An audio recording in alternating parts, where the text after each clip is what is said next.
आपका एक बार फिर स्वागत है हमारे चैनल पर। हमारे चैनल को आप देखना चाहते हैं तो चैनल को सब्सक्राइब करें और लाइक का बटन दबा दें, ताकि जो भी आपको सॉल्यूशन या मैथ पर कोई भी टॉपिक दिया जाए जिसे आप आसानी से देख सकें। आज हम लोग फिर चलते हैं एक नए अध्याय की तरफ। आप देखेंगे ब्लैक बोर्ड पर लिखा हुआ है गणित अध्याय 6 रेखाएं और कोण, कक्षा 9 प्रश्नावली 6.1 है। एनसीईआरटी की बुक से है ये। आप ध्यानपूर्वक देखेंगे कि एनसीईआरटी की ये बुक से प्रश्नावली 6.1 का सॉल्यूशन हम आपके सामने लगाने जा रहे हैं। तो शुरू करते हैं हम लोग आज के क्लास में। ये क्वेश्चन नंबर फर्स्ट है। ये देखेंगे आप क्वेश्चन क्या दिया है, इसको पहले अच्छी तरह से हम लोग पढ़ लेते हैं, समझ लेते हैं, उसके बाद हम लोग लगाने की प्रक्रिया में आगे बढ़ते हैं। आकृति में रेखाएं हैं ए बी और सी डी। आप देखेंगे ए बी एक रेखा है, सी डी दूसरी रेखा है, बिंदुओं पर प्रच्छेदित करती हैं। यदि ए O C plus B O ई बराबर 70 डिग्री है, ए ओ सी और बी ओ ई ये और ये एंगल मिल के दोनों 70 डिग्री है, और B O D equal to 40 degree, ये 40 डिग्री है, तो बी ओ ई और प्रतिवर्ती सी ओ ई ज्ञात कीजिए।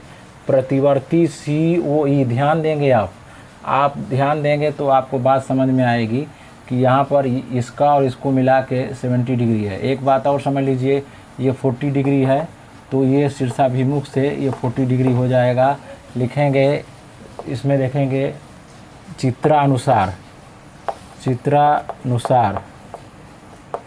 चित्रानुसार आप देखेंगे कोण ए O C equal to 40 degree. Bracket में क्या लिखेंगे? शीर्षाभिमुख कोण। क्या लिखेंगे? शीर्षाभिमुख कोण, जिसको हम इंग्लिश में बोलते हैं वर्टिकली अपोजिट एंगल। आप देखिए, अब यहाँ पर आप ध्यान से देखेंगे कि दिया हुआ है angle A O C plus angle B O E equal to 70 degree. अब ए ओ सी है ये 40 डिग्री, ऊपर से आप रख लेंगे plus angle B O E equal to 70 degree. आप एंगल बी ओ ई निकालेंगे 70 माइनस 40, ये आ जाएगा 30 डिग्री। ध्यान देंगे, अब यहाँ पर आपको रख देते हैं 30 डिग्री। ध्यान दीजिए आप। अब इस तरह से आप देखेंगे कि जो है आपको ये आ गया B O E equal to 30 degree, B O E 30 degree. और प्रतिवर्ती सी ओ ई, तो पहले सी ओ ई इसको पहले पता करें हम। इसको जब पता करेंगे आप, आसानी से आपको पता चल जाएगा कि कैसे जो है निकालना है। एक बात और ध्यान दीजिए, ये एंगल कितना होगा? ये angle A O D, angle देखेंगे ध्यान से, angle A O D equal to हो जाएगा 180 माइनस 40, 140 डिग्री आ जाएगा। ये आ गया 140 डिग्री। अब बताइए 140 डिग्री से अब ये पूरा वर्टिकली अपोजिट एंगल हो जाएगा इसका। ये और ये दोनों वर्टिकली अपोजिट एंगल हैं, क्योंकि दो स्ट्रेट लाइन यहाँ पर क्रॉस कर रही हैं, प्रच्छेदित कर रही हैं यहाँ पर। तो लिखेंगे angle B O C equal to 140, bracket में लिख देंगे शीर्षाभिमुख कोण। क्या लिखेंगे? शीर्षाभिमुख कोण। ध्यान दीजिए आप, ये आपने लिख दिया। अब आपको अब सी ओ ई पता चल जाएगा। यहाँ देखिए आप, यहाँ पर हम लगा दे रहे हैं आपको समझने के लिए। Angle C O E equal to 40 degree. यहाँ पर सी ओ ई, तो ये 140 डिग्री में से 30 डिग्री निकल जाएगा तो 110 बचेगा। ये बचा 110। ये पूरा एंगल 140 है और 30 निकल गया, तो ये एंगल आपका बच गया 110। अब ध्यान दीजिए, अब जो है इसके रिफ्लेक्शन प्रतिवर्ती पूछ रहा है, तो लिखेंगे प्रतिवर्ती angle C O E equal to 360 minus 110 यानी 250 डिग्री आएगा। ये प्रतिवर्ती का मतलब ये बचा हुआ इसका, ठीक है। तो ये प्रतिवर्ती आपको यहाँ पर पता चल गया। अब हम चलते हैं नेक्स्ट क्वेश्चन की तरफ। आकृति में रेखाएं एक्स वाई, ध्यान दीजिए, ये एक्स वाई और एम एन बिंदुओं पर प्रच्छेदित करती हैं। यदि पी ओ वाई, ये 90 डिग्री है पी ओ वाई, और ए रेशियो बी, ध्यान दीजिए, ये रेशियो बी दिया गया है 2:3 में, तो हम यहाँ पर मान लेते हैं ए इक्वल टू 2 के और बी इक्वल टू 3 के। इस तरह से जब रेशियो में दिया रहा है तो इसको रख लेते हैं। अब यहाँ पर देखेंगे चित्र के अनुसार ए और बी मिलके इधर 90 डिग्री निकल गया, तो 90 डिग्री ये बचा, क्योंकि एक स्ट्रेट लाइन पर लीनियर जो एंगल होता है वो 180 होता है, तो 90 निकल गया, तो ये बचा 90। इसका मतलब A plus B equal to 90 degree है। ध्यान दीजिए, तो ये लिखेंगे 2k plus 3k equal to 90 degree. ध्यान दीजिए 5k इक्वल टू 90 डिग्री, तो k की वैल्यू आपको आ गई 90/5 यानी 80 डिग्री। अब इसमें a रखेंगे, a इक्वल टू हो जाएगा 2 × 18, तो ये हो जाएगा 36, और b इक्वल टू आ जाएगा 3 × 18, ये 54 आ गया। अब a और b हो गया, यहाँ देखेंगे a और b। ध्यान दीजिए एंगल c जो है ये इस एंगल के बराबर होगा a प्लस 90 के, क्यों?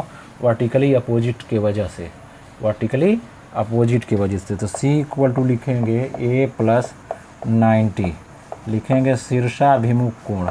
क्या लिखेंगे? शीर्षाभिमुख कोण। अब ये c इक्वल टू a कितना है 36 प्लस 90, ये आ गया 126। तो इस तरह से आप जो है इस क्वेश्चन को आसानी से, जब आप फिगर का सहारा लेंगे, फिगर के बेस्ड करके आप क्वेश्चन को लगाएंगे आप पैटर्न के थ्रू, तो ये आसानी से आपको लग जाएगा। तो इस तरह से इस क्वेश्चन को आप ध्यानपूर्वक देखेंगे, समझ लेंगे, तो बाकी चीज़ें आपको समझ में आ जाएंगी। इसके बाद हम लोग अगले क्वेश्चन की तरफ चलते हैं। देखते हैं क्वेश्चन नंबर 3, प्रश्नावली वही है 6.1 में, एनसीईआरटी के बुक से ही हम लोग आगे बढ़ रहे हैं। उसको ध्यानपूर्वक सभी लोग देखेंगे और इसको समझेंगे। दिया है क्वेश्चन है, देखेंगे ध्यान से, आपके सामने दिखाई दे रहा है।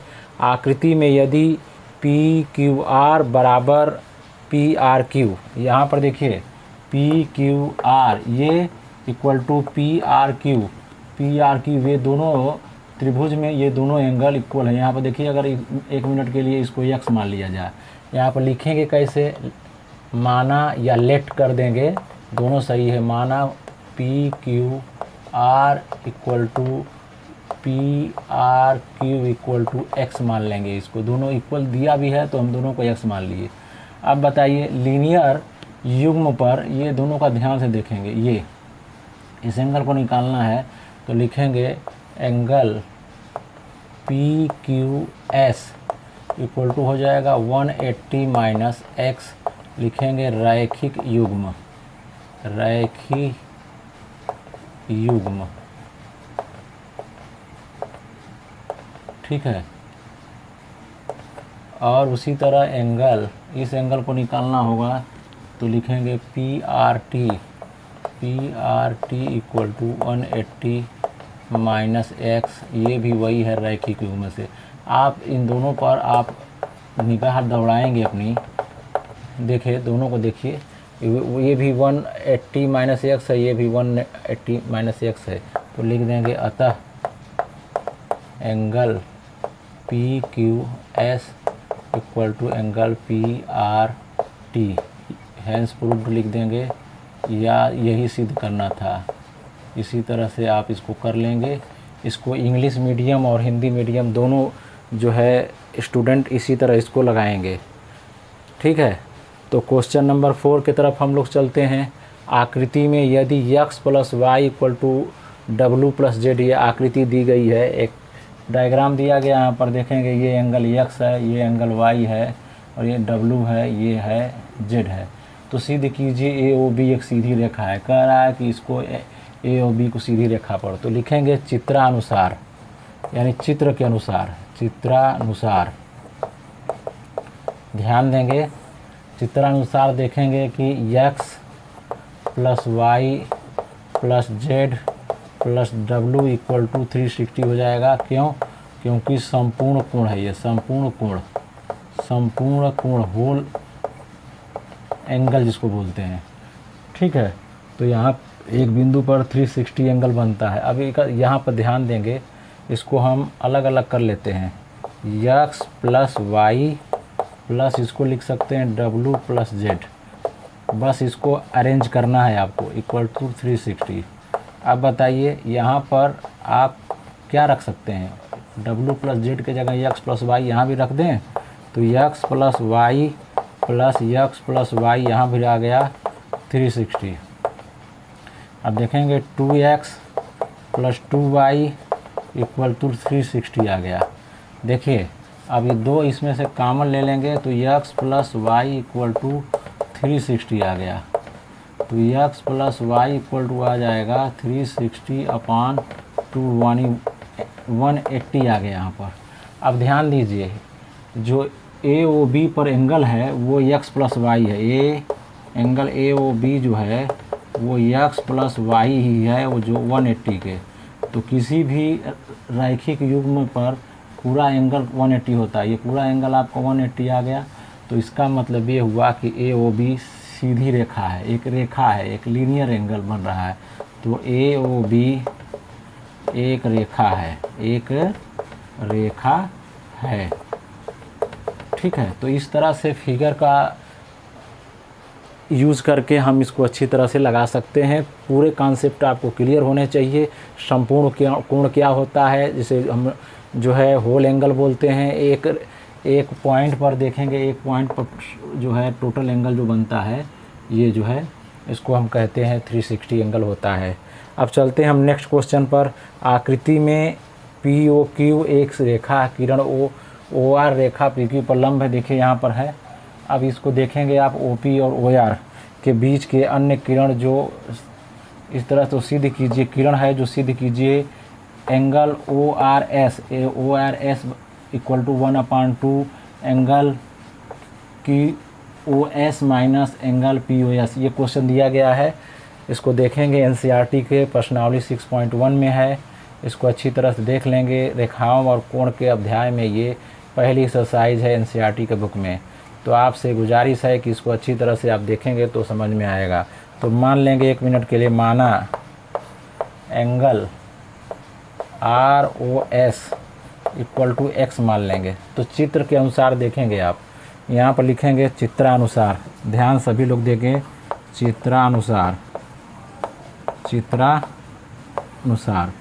अब देखिए आप एंगल यहाँ पर देखिए एंगल क्यू ओ एस क्या है, 90 प्लस एक्स है।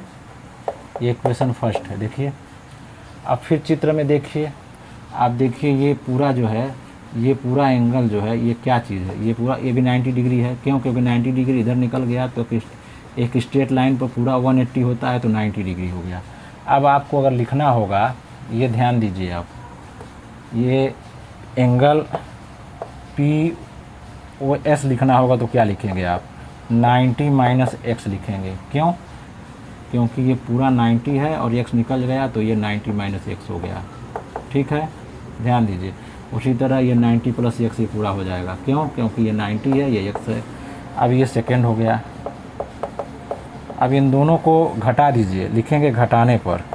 जैसा कि आपको पता है घटाने पर साइन चेंज हो जाता है। ये माइनस ये प्लस, ये कैंसिल आउट हो गया।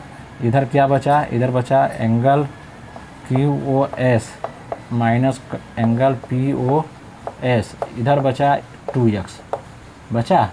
अब इसको हम लिख लेते हैं, यानी 2x इक्वल टू हो गया angle Q O S minus angle P O S. अब ये x को ही निकालने कहेगा तो क्या करेंगे, इसको अपान 2 हो जाएगा, यानी इसको 1/2 लिखा जा सकता है। ब्रैकेट में Q O S minus angle P O S.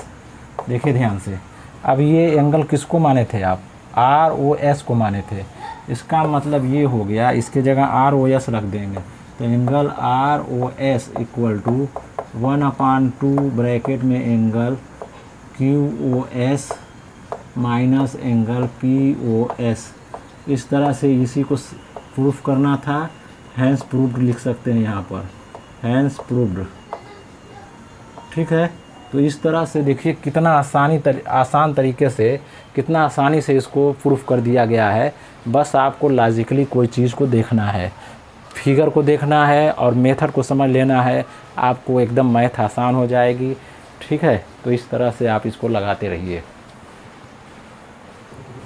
अब हम लोग अगले प्रश्न की तरफ चलते हैं। देखेंगे आपके सामने प्रस्तुत है, यह दिया है कि X Y Z equal to 64 degree. X Y Z 64 degree है और एक्स वाई को पी तक बढ़ाया गया है। इस लाइन को यहाँ तक लेके आया गया है पी तक। देखेंगे, दी गई सूचना से एक आकृति खींचिए। यदि किरण वाई क्यू, यहाँ पर देखिए Y Q Z Q P को समद्विभाजित करती है तो यक्स वाई पी, तो कह रहा है कि यक्स वाई क्यू यहाँ पर दिया हुआ है, इसका मान और प्रतिवर्ती क्यू वाई पी के मान ज्ञात कीजिए। देखिए ध्यान से आप देखेंगे, ये क्वेश्चन में कहा गया है कि इस कोण को ये लाइन समद्विभाजित कर देती है।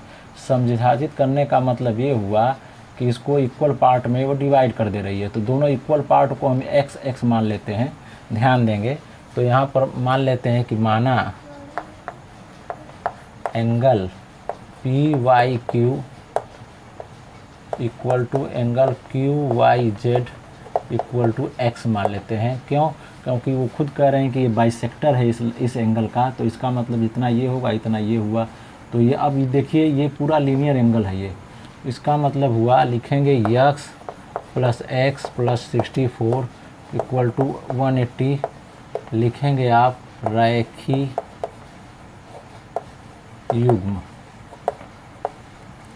लीनियर पेयर है ये। इसका मतलब 2x इक्वल टू हो जाएगा 180 माइनस 64। यहाँ ध्यान देंगे आप, ये 2x इक्वल टू हो गया 116, x इक्वल टू 116/2, वो 58 डिग्री आ गया x की वैल्यू। यानी ये 58 डिग्री और ये भी 58 डिग्री। ध्यान दीजिए आप। अब पूछ रहा है कि एक्स वाई जेड, अरे एक्स वाई क्यू ये एंगल, तो लिखेंगे अतः या hence angle X Y Q equal to हो जाएगा 64 प्लस 58। जोड़ दीजिए, ये हो जाएगा 8 4 12, 6 5 11, 1 12, 122 डिग्री हो गया। अब देखिए ध्यान से, एंगल क्यू वाई पी है 58 डिग्री। तो प्रतिवर्ती जब किसी चीज़ का पूछा जाता है तो उसको 360 में से माइनस कर देते हैं। तो प्रतिवर्ती angle Q Y P equal to 360 minus 58, इसका मतलब हो गया 302 डिग्री। ये ध्यान देंगे, तो इस तरह से आपको ये एंगल मिल गया, ये एंगल मिल गया और ये एंगल x जो है ये मिल गया। तो इसको आसानी से आप लगाएंगे तो आपको समझ में आ जाएगी। फिगर का आप इस्तेमाल करें और जो भी बेसिक नॉलेज आपके पास है उसको इस्तेमाल करें, आपको क्वेश्चन तुरंत समझ में आ जाएगा। धन्यवाद, आज के लिए इतना ही।